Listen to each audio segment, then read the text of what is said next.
നവംബറിൽ മെസ്സി കേരളത്തിലേക്ക് വരില്ല. പ്രഖ്യാപനവുമായി സ്പോൺസർ മത്സരം മാറ്റിവെക്കാൻ തീരുമാനിച്ചു. മറ്റൊരു വിൻഡോയിൽ വന്നേക്കാമെന്നും സ്പോൺസറുടെ പ്രഖ്യാപനം.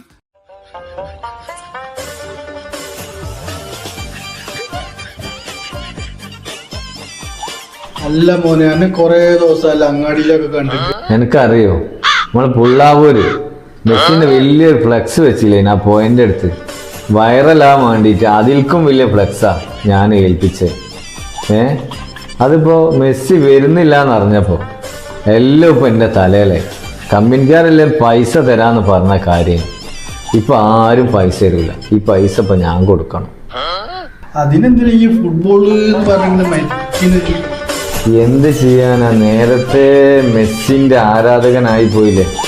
ഇപ്പം വരുന്ന പൊരന്റെ മുറ്റത്ത് കണ്ടില്ലേ, മുറ്റം മുഴുവനും മുളയും കഴുങ്ങും. കഴിഞ്ഞ ദിവസം മലയെ പോയിട്ട് വെട്ടിക്കൊണ്ടുവന്നത് ആ സാധനം. ആ മയത്ത് ഒരേലേ ഒരു വെറുപോലെ ഉണ്ടാക്കാൻ എൻ്റെ വയ്യൊക്കെ നടക്കുന്നത് മാസങ്ങളായി.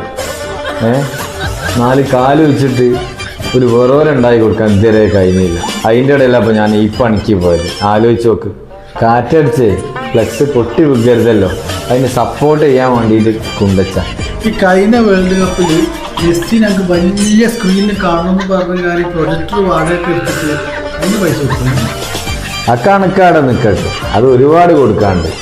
അത് വേറെ എന്തിനെ കൊടിക്ക് വേണ്ടിയിട്ട് 100 മീറ്റർ ശീലുണ്ട് ടെക്സ്റ്റൈൽസിൽ ഏൽപ്പിച്ചാണ്.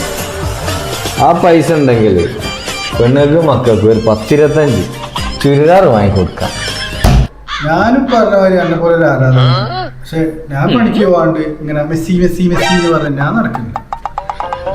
ഇതോടുകൂടെ എനിക്കൊരു കാര്യം മനസ്സിലായി, മെസ്സി വന്നാലെന്ത് മെസ്സി പോയാലെന്ത്. ഓലൊക്കെ കോടികൾ വാങ്ങുന്ന ആൾക്കാരാണ്.